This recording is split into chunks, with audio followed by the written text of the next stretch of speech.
नमस्कार, मैं संध्या सिंह एक बार फिर आपके सामने हाजिर हुई हूँ क्रिया योग के विषय को लेकर। जैसा कि आप में से बहुत से लोग जानते होंगे, जो लोग मुझसे पीछे पहले से जुड़े हुए हैं, कि मैं एक हिप्नोथेरेपिस्ट भी हूँ, क्रिया योग भी करती हूँ और एस्ट्रोलॉजर भी हूँ। तो आज हम बात करने वाले हैं इन सबका मिला जुला के जो क्रिया योग का अभ्यास जो है इन सब के उसमें। तो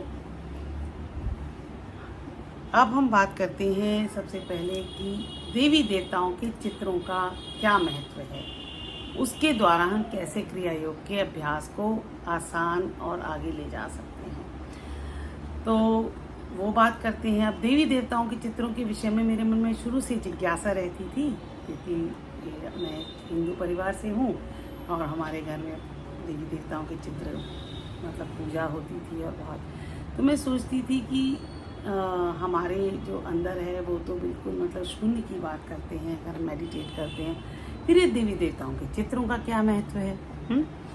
तो फिर मैंने इतने साल अभ्यास करने के बाद ये जाना कि देवी देवताओं के चित्र हमारे इस क्रिया योग के अभ्यास को आसान बना सकते हैं। जैसे कि आपने आँखें नॉर्मली जैसे बंद करी तो आपको अंदर सिर्फ डार्क दिखाई देता है, ठीक है, मतलब अंधेरा, ब्लैक। तो उसके बाद उसमें कुछ कुछ विचार आते हैं। तो इन सारी चीज़ों में जो अभ्यास है क्रिया योग का, वो कैसे मतलब हम और आसान करें। तो एक हमारे जो जो लोग योग करते हैं, योग निद्रा है उसके अभ्यास की बात करते हैं। तो योग निद्रा अब ये कैसे हो, सबसे आसान। तो अगर हम योग निद्रा सीख जाते हैं तो हम क्रिया योग का अभ्यास भी हमारा आसान हो जाता है। तो योग निद्रा के लिए सबसे आसान तरीका आज मैं बताने वाली हूँ। आप कोई भी चित्र अगर आपके घर में है या आप गूगल पर ढूंढ लीजिए, विष्णु भगवान का योग निद्रा वाला कोई भी चित्र ले लीजिए और उसको ध्यान से देखिए, ठीक है। उसको ध्यान से देखने के बाद अब अपनी आंखें बंद कर लीजिए और कोशिश करिए कि वो जो चित्र है जो आपने अभी भी देखा है वो कैसे दिख रहा है। कई बार अभ्यास करना होगा। जैसा मैंने एक वीडियो में बताया था, अपने हाथ को देखिए फिर आंख बंद करिए, तो अगर ये दिख सकता है तो उसी तरह से इसको, जैसे आपने फिर देखा नहीं हुआ, फिर आपने देखा, फिर करा, तो इस तरह आप हो सकता है आपको 1 महीना लगे, हो सकता है आपको 1 दिन में हो जाए, हो सकता है आपको 40 दिन में हो, पर होता ज़रूर है। 21 दिन में हो जाता है कई लोगों को। अपने अपना इमेजिनेशन और क्रिएटिविटी की बात है। ये मैंने जो चीज़ ली है ये थोड़ा सा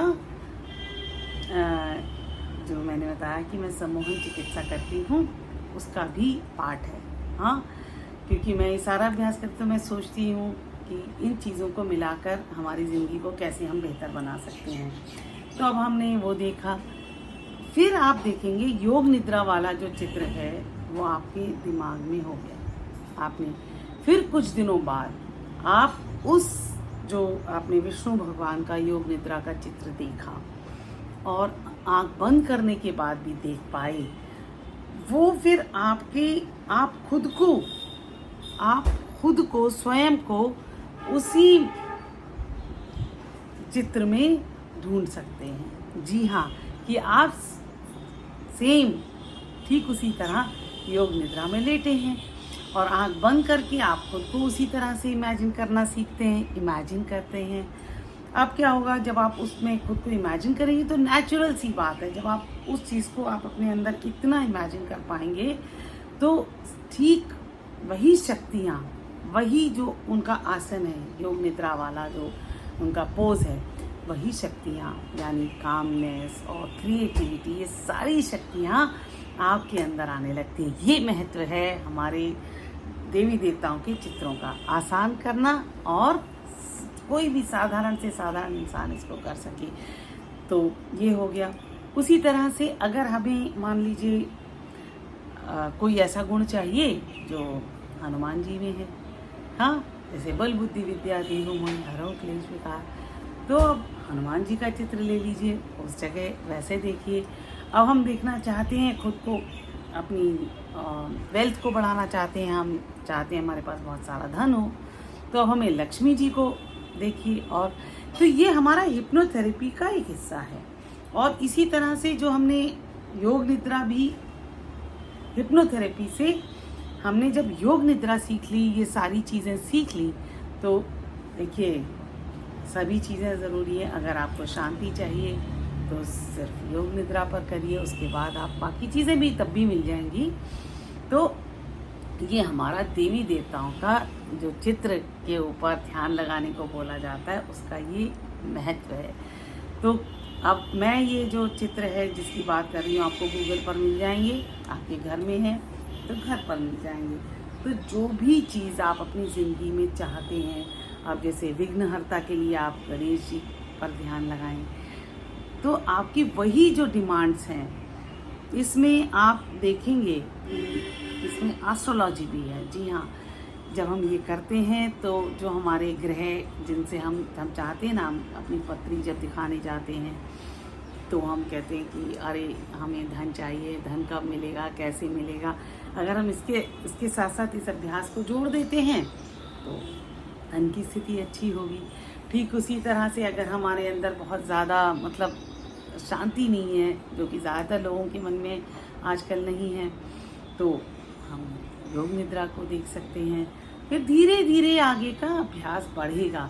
आप कोई भी रास्ता लेंगे लेकिन आप फाइनली योग निद्रा वाले उस पर पहुँचेंगे ही पहुँचेंगे। ये नहीं है कि उसी तरह से जैसे कई जाते हैं कि भाई हमारे रिलेशनशिप में इश्यूज़ हैं, तो अब आप राधा कृष्ण का चित्र ले लीजिए और उस पर ध्यान लगाइए। हाँ, तो इस तरह से हम अपनी ज़िंदगी में बदलाव ला सकते हैं। तो ये हमारा एक पार्ट हो गया कि कैसे हम अपनी अभ्यास को अपनी नॉर्मल ज़िंदगी में किस तरह से योग निद्रा के अभ्यास के द्वारा हम कर सकते हैं। अब हम बात करते हैं कि क्रिया योग की। अब हमने ये सीख लिया, अब हम देखते हैं कि क्रिया योग के अभ्यासी के लिए आप उसके बारे में कुछ इन्फॉर्मेशन पढ़ते हैं, सुनते हैं, जैसे मेरा वीडियो भी देखते हैं। तो अब आप क्रिया योग में जिस तरह से वो इंसान बैठा है या विष्णु भगवान का योग निद्रा वाला, उसको इमेजिन करिए। धीरे धीरे आपके देखेंगे, आप पहले आपका शरीर एकदम शांत होगा, फिर धीरे से आपका मन शांत होगा। और फिर उसके बाद जब आपका शरीर शांत हो गया, मन शांत हो गया, तब हमारी खोज आगे बढ़ती है कि हम उस चीज़ में अपने आप को पूरी तरह से समाहित करके, और जो हमारी जो सारी चीज़ें हैं वो फोकस सीख जाते हैं। अब हम बात करते हैं कि जब हम क्रिया योग का अभ्यास करते हैं तो हमारी जो रीढ़ की हड्डी है उस पर हमने जब सांस लेते समय पूंछ वाली जो हड्डी है छोटी सी, वहाँ पर ध्यान लगाना है, और सांस छोड़ते समय यहाँ ध्यान लगाना है। अब होता क्या है, जब वहाँ ध्यान लगाते हैं तो हमारा दाएं बाएं हो जाता है, कभी लेफ़्ट को हो जाता है, कभी राइट को हो जाता है, बिल्कुल नॉर्मल है। अब इसमें क्या करिए कि जब आप सरेंडर सीखिए। हाँ, सरेंडर कैसे सीखिए? मन में कोई विचार आया, तो कोई भी विचार आया, अच्छा आया बुरा आया, उसी वक्त प्रभु को अर्पण करते चलिए। जब आप अर्पण सीख जाएंगे, सरेंडर करना सीख जाएंगे, तो मन दाएं बाएं नहीं भटकेगा। तो ये क्रिया योग को आसान बना देगा। जो सरेंडर शब्द है, यानी जो हम समर्पित हो जाते हैं, तो हमारा दाएं बाएं जब हमने छोड़ ही दिया उस चीज़ को, अपनी चिंताओं को, अपनी वरीज को, अपने गुस्से को, अपने नफरत को, ईश्वर को जैसे हम फूल चढ़ाते हैं, अपनी हर फीलिंग्स को चढ़ाते चले गए, उसके बाद हमारा मन जो है स्थिर हो जाएगा, सेंटर में आ जाएगा, ना दाएं होगा ना बाएं होगा। हाँ, आप दाएं के लिए मुझे इधर देख रहे होंगे क्योंकि ये मिरर है, तो आप उस चीज़ से कोऑर्डिनेट करिए, शब्दों पर ऐसे वाले में मत जाइए। तो अब हम जब दाएं और बाएं का जो फ़र्क है मिटा देंगे, जब हमारे दायां भी प्रभु को अर्पण, बायां भी प्रभु को अर्पण, तो बीच में जो प्रभु है यानी जो सेंटर है, उस पर हम आराम से कनेक्ट हो जाते हैं। और ये जो अभ्यास मैं आपको बता रही हूँ चित्रों के द्वारा, ये बहुत आसान है।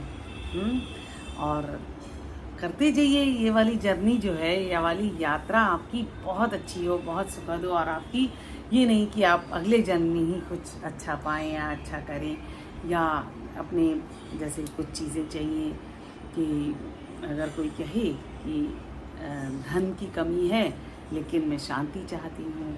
अरे शांति कहाँ से आएगी अगर आपके पास धन ही नहीं है, आप अपनी ज़िंदगी का निर्वाह नहीं कर पा रहे हैं, या किसी से मांग कर गुजारा मतलब उधार ले रहे हैं, तो शांति तो नहीं आएगी। तो सारी चीज़ों को आप करिए और उसके साथ क्रिया योग करिए। आपकी सारा जो जीवन है, जीवन की हर चीज़, चाहे वो स्वास्थ्य है, चाहे रिलेशनशिप है, चाहे धन है, सारी चीज़ें सही रहें, बैलेंस रहें, और उसके बीच में हम ईगोइस्टिक भी नहीं होंगे। देखिए ये भी हमने सीखा सरेंडर से कि हम मैं की जो बात है वो कहीं वो जो हमारा जो पर्सनल में है वो यूनिवर्सल में से नहीं जाता है। हाँ, तो इस तरह से आप गुणवान भी बने, हाँ गुणवान भी बने और ताकतवर भी बने। ये नहीं कि गुण है तो ताकत नहीं, ताकत है तो गुण नहीं। या अगर आप सात्विक जीवन जी रहे हैं तो आप अदरवाइज़ बहुत ही ज़्यादा मुश्किल से अपनी ज़िंदगी बिता रहे हैं। देखिए आपके शरीर में कहीं भी दर्द हो, मान लीजिए कोई भी तकलीफ़ हो, दर्द का मेरा मतलब ये है, तो आप कैसे प्रभु में ध्यान लगाएंगे। हाँ, इसीलिए मैं आपको बता रही हूँ, जिस चीज़ की आपको चाहत है, अच्छे स्वास्थ्य की, अच्छे मन की, अच्छी शांति की, अच्छे रिलेशनशिप की, उस चीज़ को पहले अपनी चीज़ों को चारों दिशाओं से, चहुमुखी तरफ से अपनी ज़िंदगी को बेहतर बनाएं, तो आप आगे बढ़ेंगे तो बेहतर होगा। तो उम्मीद करती हूँ आपको मेरा आज का वीडियो अच्छा लगा होगा। अगर अच्छा लगा है और आपको लगता है किसी और के काम आ सकता है तो उनके साथ शेयर करें, शेयर करना ना भूलें, और आप खुद भी अभ्यास करें। उम्मीद करती हूँ फिर आऊँगी नई जानकारी के साथ, और ज़्यादा अपनी लाइफ को बेहतर कैसे बनाएं। तो फिर मिलते हैं, तब तक के लिए नमस्कार।